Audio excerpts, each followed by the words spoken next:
You are listening to the Author's Message with Denise Joy and Irene Pro for lively discussions and guest interviews on authors, publishers, readers, and of course our listeners. Join us every Saturday at 10 a.m. Eastern on Global Voice Radio. Here are your hosts, Denise Joy and Irene Pro.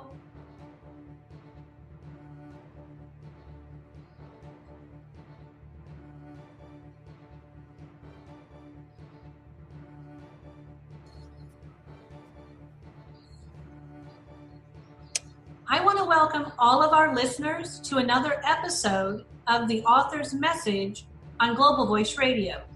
I'm Denise Joy Thompson, one of the hosts, and my co-host, Irene Pro, was not able to make it today. I'm very excited to welcome my guest, who not only writes and is an author, but she's also a CEO and editor-in-chief of Dancing with Bear Publishing. And our guest today is Debbie Roppolo. So Debbie, thank you so much for being with me today. Well, thank you for having me, Denise. I appreciate it. So one of the things that I want to share with my listeners is this show is airing in April, which is Autism Awareness Month. And Debbie, besides everything that she does in her business and in her writing career, she also is a mother of a child who is diagnosed with autism. And so it could not be more appropriate than to talk with Debbie during April about how she has, as a mother, as a parent, has dealt with autism, but also her writing about autism and how she has helped support other parents and children. So again, Debbie, thank you so much for being with me today. And so let's talk a little bit about having a child with autism and how you have dealt with it as a mother. And then we'll also talk about how this has affected your son, Joseph. Okay. Well, quite honestly, whenever you have a child, as you well know, as a lot of people know, you have certain expectations for them. You think, well, they're going to be a CEO of a large corporation, Fortune 500. They're going to be an athlete. They're going to be the football player running down the sideline, making the winning touchdown or shooting the winning basket. They're going to play for the Spurs. You can tell what kind of fan I am here. Go Spurs, gotta say it. But, or even better, they might be president of the United States. So you have all these ideas in your mind and you make all these plans for your child and you're watching them grow. But then you come to a point where you're realizing that your child isn't developing the way they should. They're not making eye contact. They're not forming those 2 to 3 word sentences at the appropriate time. And actually, my eye-opening moment was one night I had to take him to the emergency room whenever he was 2, my son Joseph. And the emergency room doctor was very good and was asking my son different questions. What is your name? How old are you? And my son just sat there and he wouldn't look directly at him. He was looking everywhere but at him. Mm-hmm. And the ER doctor turned to me, he said, I want to give you something to think about. He's 2 years old and he can't talk. There's something you need to think about here. Yeah. So immediately we started going to see what we could find out. We took him to therapist, and a very great therapist in San Antonio gave me the news no parent wants to hear. Mm-hmm. And she said, your son has autism. And I thought that my world was crumbling. I looked outside and I thought, how could everything look so cheery and bright whenever my world is dissolving underneath me? So you go through your different stages of grief, which is denial. And of course, that's what I went to. Oh, no, she's wrong. She's wrong. There's no way my child could have autism. So we went to different therapists, and they confirmed, well, yeah, he has autism. We need to start thinking about resources. So in the midst of my grieving, we found resources for my son. And I found, skipping ahead, whenever your child is diagnosed with autism or another disability, in some ways, they become the teachers. Because as adults, we're rush, rush, rush, rush. I like to call this a fast food society. Yes. We want it now, and we don't want to wait, and we forget the little things in life. But a child on the autism spectrum or another child with another disability can cause you to slow down and enjoy the little things in life. For example, my son Joseph, whenever he was 2 or 3, used to love to watch the raindrops going down the windowsill. And he would say, "It's so pretty. It's so nice." And I sat with him one time and said, "It is nice. It was so relaxing, and I forgot how the simple things just soothed me and how much I've been missing them." But I also realized that having a child on the autism spectrum wasn't my fault. There's nothing I could have done to have prevented it. And the whole thing is not to let my son's disability define who he was. Mm-hmm. Yes. And to keep pushing forward and find all the best resources for him, and to rethink his future, to assist him in finding the means necessary to have the most productive life he could. Mm-hmm. So when did you, because you're looking for resources for Joseph, and I know that our listeners who will listen to the replay and hopefully share it with other people who are dealing with a similar situation, whether their child has autism or another disability. So Right. There's resources for the child, and sometimes depending on the area of the country or the world that we live in, there may be a lot of resources or there's very limited resources. So Right. Did you and your husband also look into support groups, or did the two of you receive support in providing support for Joseph? Well, actually, I'm very fortunate because my husband is a very strong, compassionate person, and I like to call him my rock. And I'm the storm to his rock. And he was always there to comfort and support me. But you're right, different parts of the country have different resources. We were very fortunate enough that here within the state of Texas, we were able to find a group called Texas Parent to Parent. And they had a course that we attended called Caring for the Caregiver.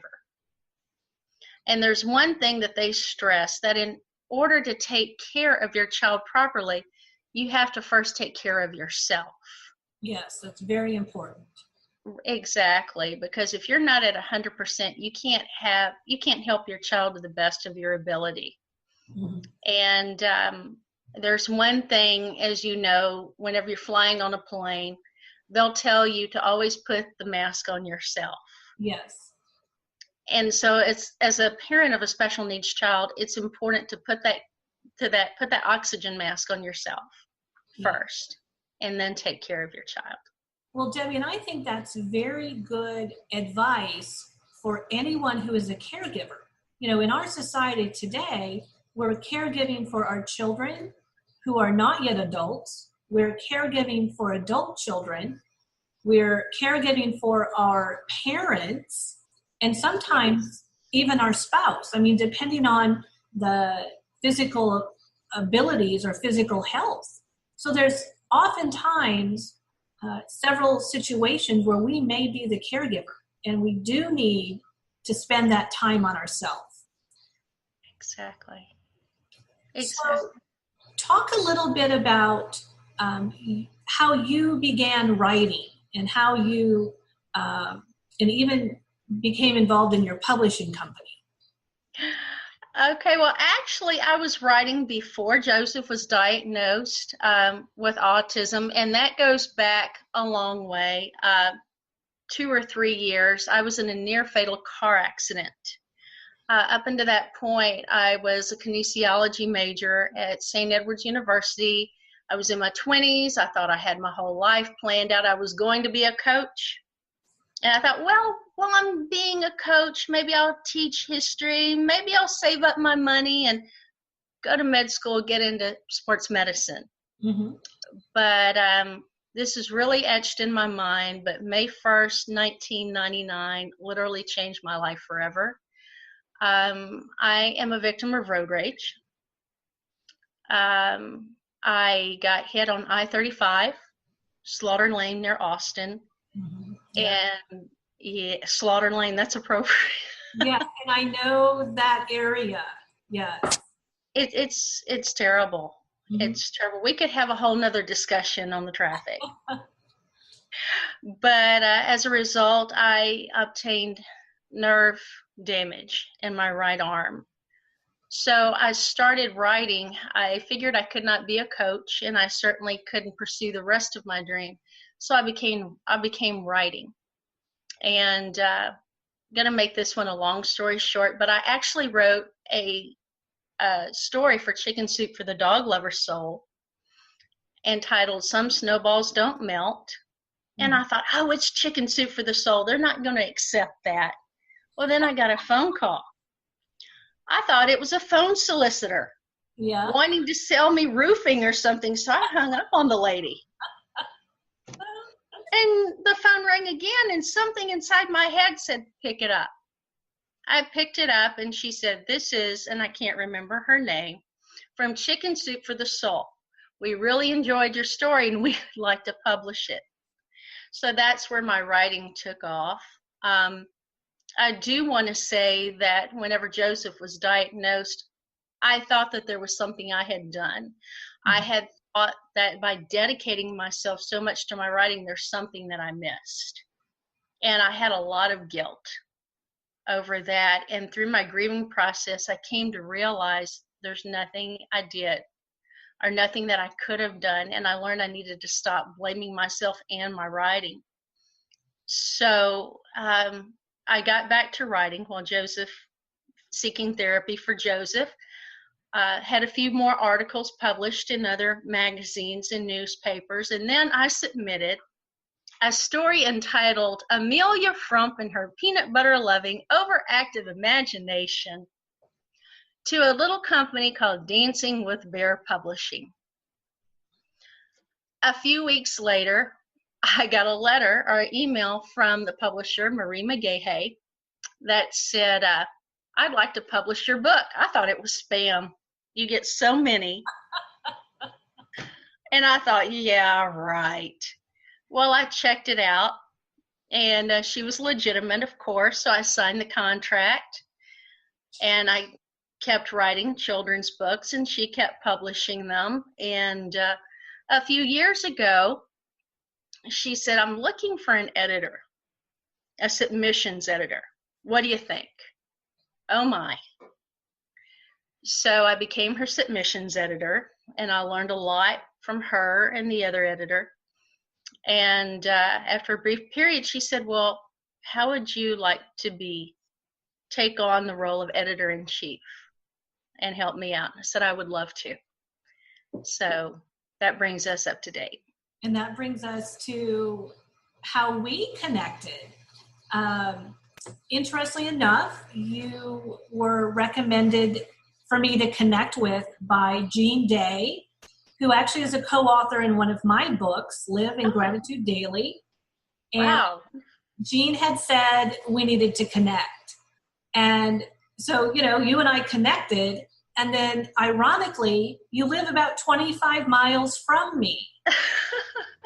So, when we talk about San Antonio and you coming down for resources, and when you mentioned the place of your accident on 35 North going into Austin, I understood where that was at, and San Marcos. I have a lot of friends there. So I was so excited that we connected. Oh, me too.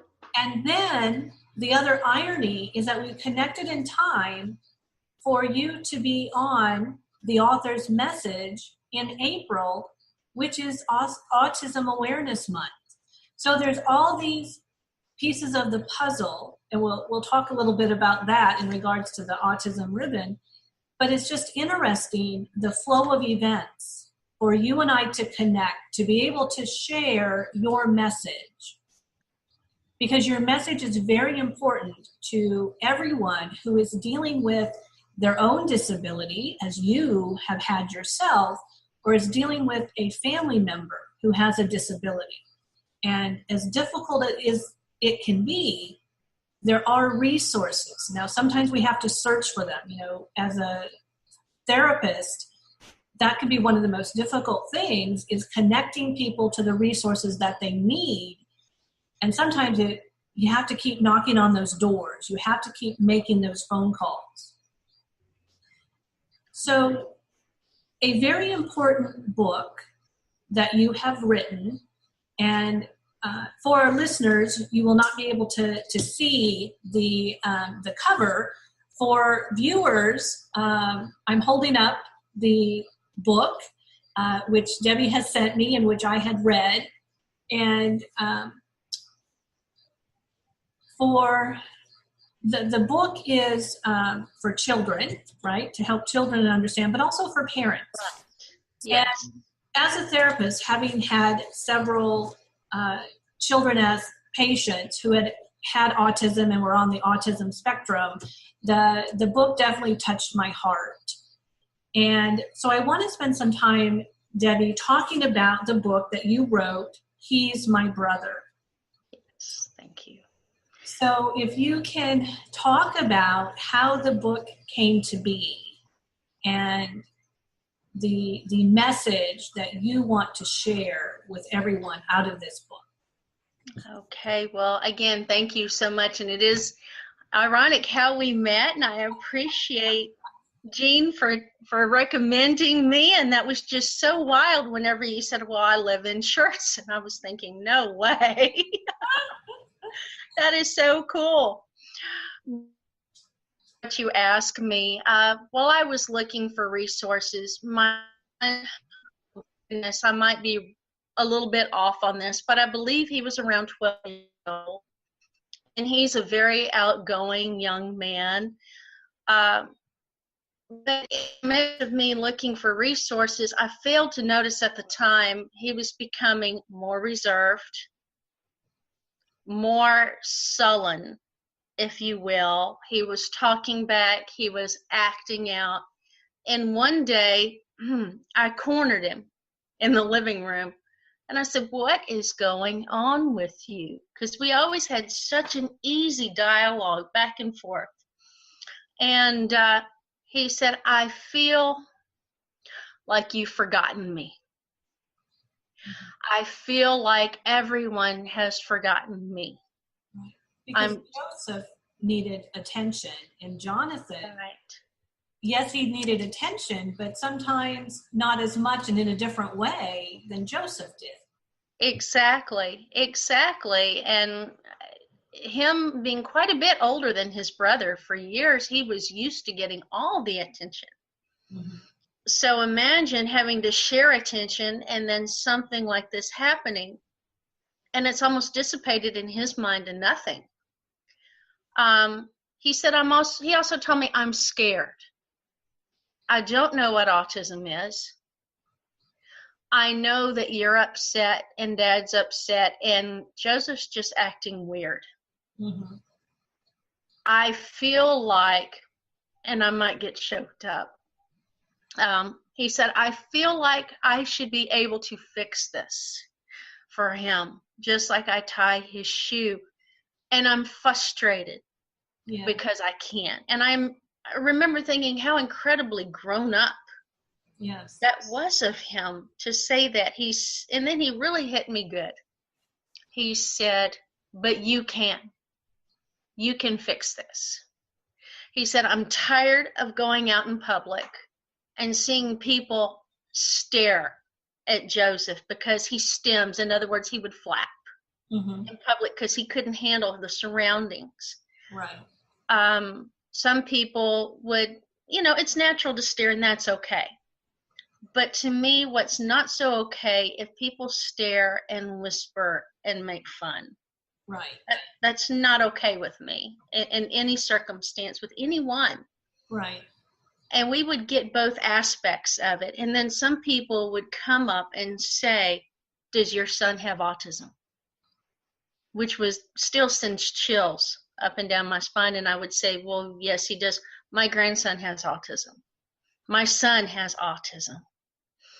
But getting back to Jonathan, he said, I think you should write a book. And I think you should write it from the aspect of a brother or sister, because I want people to understand what it's like. So that's what we did. Well, and that brings tears to my eyes. The fact that so many people are coming up and they're asking in a way because they're supportive of you, right? Right. Because they want to know, oh, I understand what you're dealing with because my son, my grandson, my daughter. And so there are so many individuals. I mean, if you look at the statistics in regards to how prevalent autism or the autism spectrum is, I think in 2014, it was 1 in 68 births that the children could be on the autism spectrum. Right. Now it's 1 in 45. Is it 1 in 45 in 2017, 2018? Yes. So right. Now we're diagnosing better. I think there's earlier diagnoses, and having a spectrum, then there's different levels of effect in regards to the neurological and developmental limitations. But still, that's a lot of individuals. It is.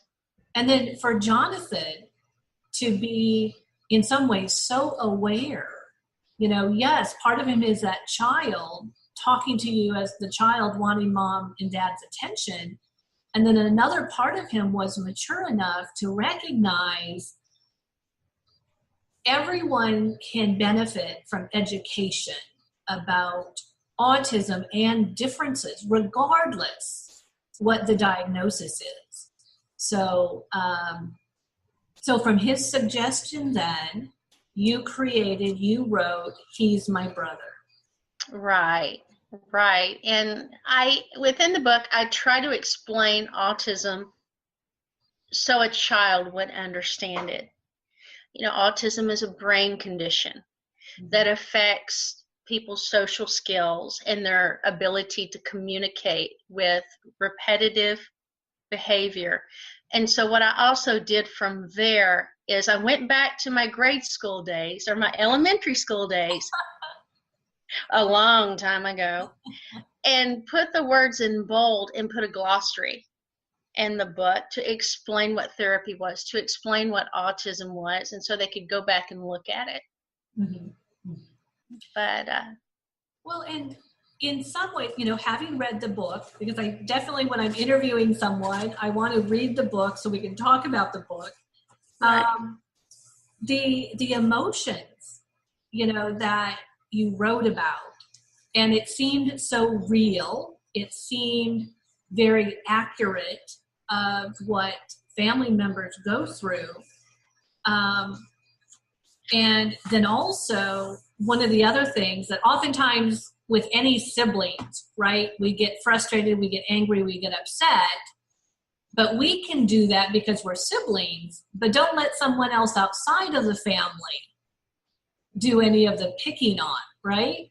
And the fact that, Jonathan stood up right in the story for Cameron, who is the child that you also write about in the book, which would be similar to Jonathan and Joseph in your house.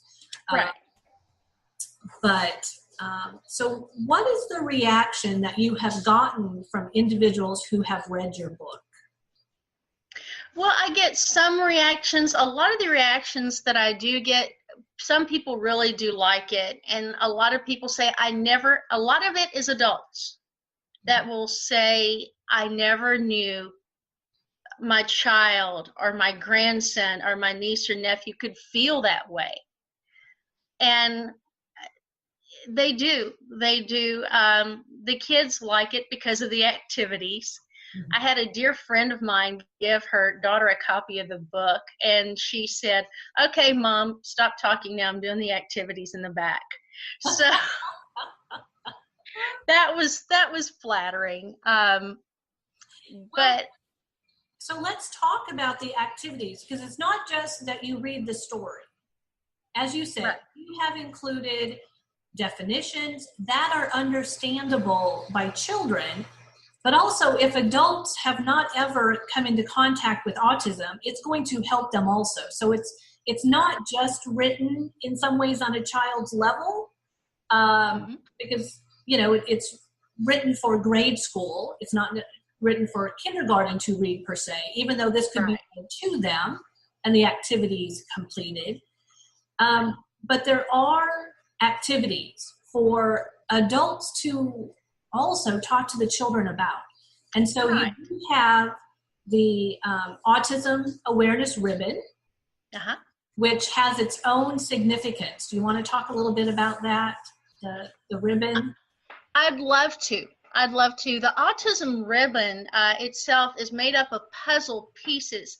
And the reason it's made up of the puzzle pieces symbol is because autism is still a mystery.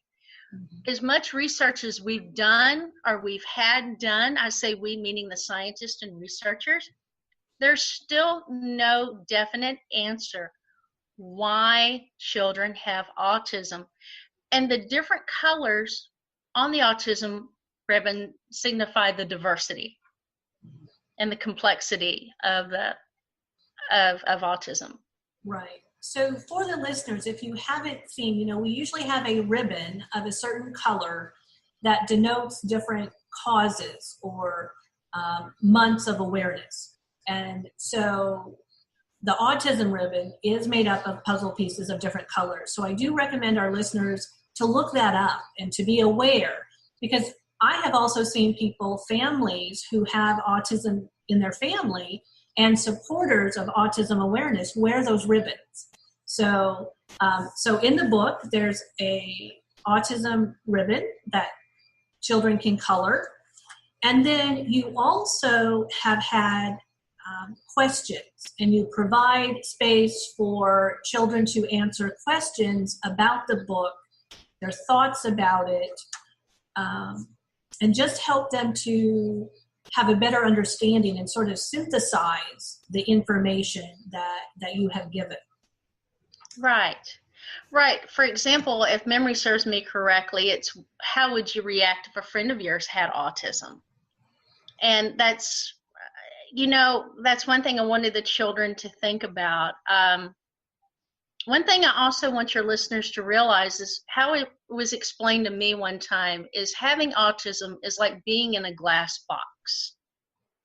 You can watch everyone around you doing everything that you want to do, and you want it with all your heart, but there is a barrier on all sides of you that you feel like you can't get over. Mm-hmm. And that was explained to me by someone who was on the autism spectrum.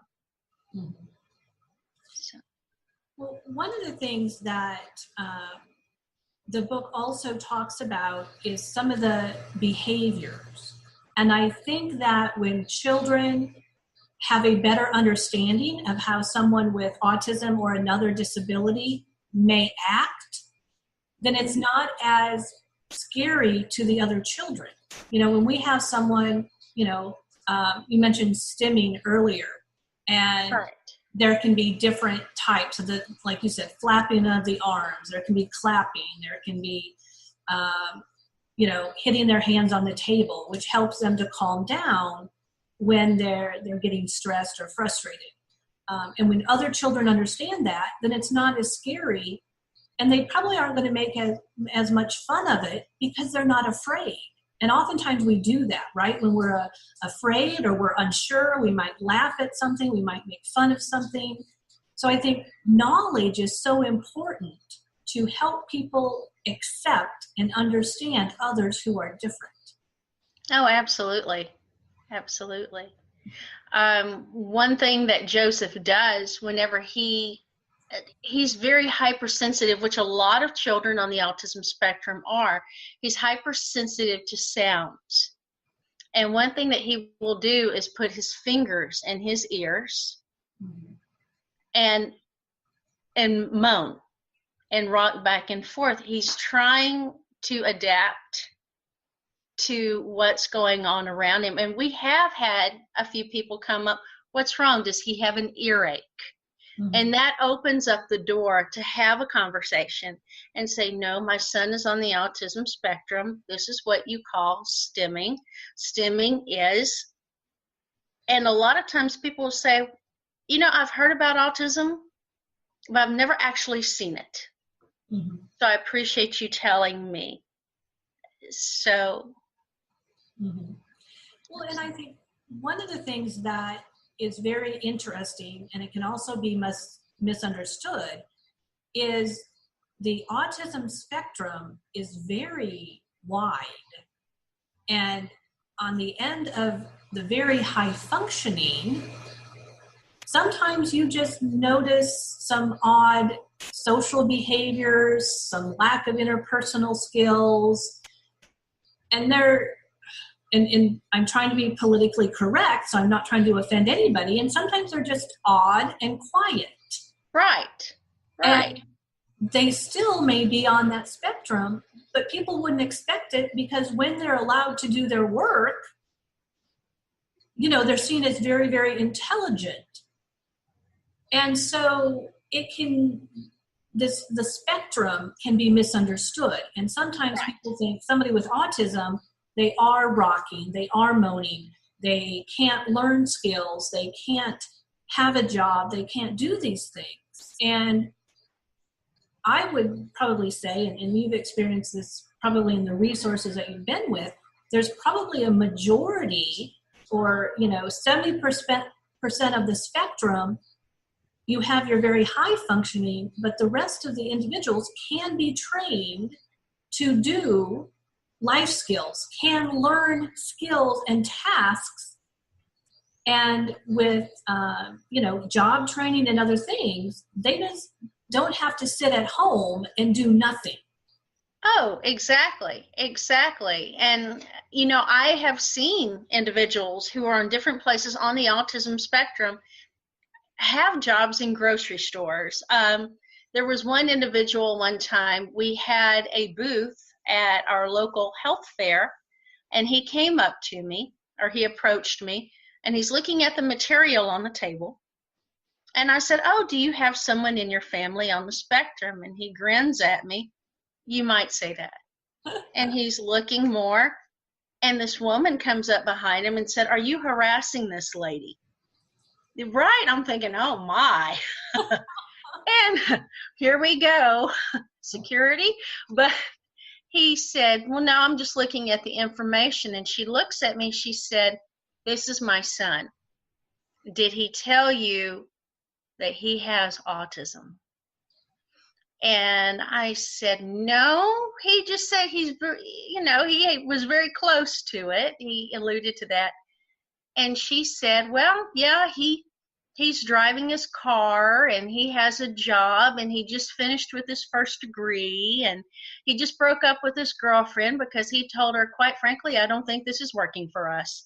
Because this, as you know, a lot of people on the spectrum are very direct. Yes. And very blunt, and that's just one aspect of having autism that a lot of people on the spectrum do have. And that's fine. Right. But see, here's an example that people might not understand. He's driving his car. He does have relationships. He has a job. He was finishing his first degree. So right. We don't, in the U.S. and other countries, we don't have to have a stereotype of who has autism. And I think that with more awareness, and that's why, April is Autism Awareness Month, that we can learn that not to have a stereotype of a diagnosis. Right. Absolutely. So another thing, Debbie, I thought was interesting in your book is that you identify some famous individuals who were on the autism spectrum. And some of them, I don't think people would have realized at all because of their accomplishments. Right, exactly. One of them is, which is, I believe, on the list. There's a new list that's come out now with more recent updates. But one of them is Albert Einstein. Mm-hmm. And as we all know, he was a brilliant physicist. Bill Gates was also said to be on the autism spectrum. Mm-hmm. And it's also said that the man who invented Pokemon, which I'm sure all the kids can identify with. Right. Yeah, Pokemon lived here quite a while at my house. Yeah. It was also on the autism spectrum, but here's a case in which these people were determined that autism was not going to define who they were. Mm-hmm. And they did everything that they could, I'm sure with the support of their parents and their families, to overcome it. Right. And their teachers, of course. Yes. And the fact that when we think about that continuum of the spectrum, the higher intelligence and the higher functioning. And you also mentioned Temple Grandin, who, who is very well known. And to our listeners, if you've not heard of Temple Grandin, I encourage you to Google about her, learn about her, the work that she has done to promote research and resources regarding autism is just amazing. And she's written a lot, just the things that she has accomplished. So we look at some of these individuals with a diagnosis, and they have accomplished more than the average person. Absolutely. And just their abilities is astounding. I'm going to have somewhat of a proud mommy moment. Yeah, I'm telling off on Joseph, so I'm kind of glad he's not here right now because now he's 15. But at the time, he was 6th grade, I believe. And as a reward, they would get iPads in his classroom to be able to access and get on the internet. Well, he hadn't finished his work, so his teacher took away his iPad, and she changed the password. And she told me at the time, she said, I noticed he was watching my hands. She said, I put down the iPad, I turned around, Joseph had picked it up, he's back on the internet. She said, I picked it up, changed the password, put it down, he's back on the internet. He was watching her every time she kept changing the password. He was memorizing her finger movements.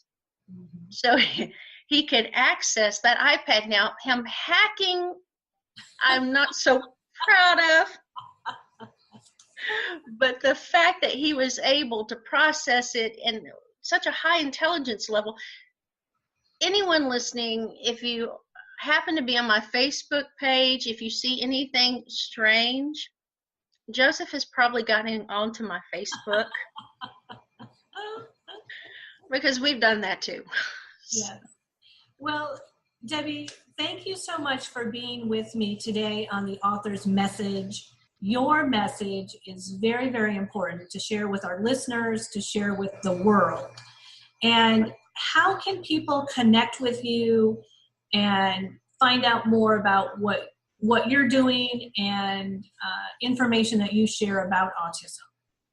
Okay, well, one of the best ways to get in touch with me is my website at Debbie, Debbie, Roppolo, ROPPOLO.com, or you can find me on Facebook, Debbie Roppolo, or you can find me on my author page, Deborah Roppolo Author. Okay, and we will provide that information on in our Facebook group for Global Voice Radio, and I do encourage our listeners to connect with Debbie if you have questions about autism, or I would think Debbie would probably even answer just as a mother in dealing with a children who has some difficulties. Reach out to her, and also for our listeners, if you've not yet joined our Facebook group, Global Voice Radio, I encourage you to do so. And also, again, Debbie, thank you very much for being with me today. I have so enjoyed our conversation. Oh, me too. It is so important. So thank you again. And I do hope everyone will join us again for another episode of the Author's Message on Global Voice Radio. Thank you.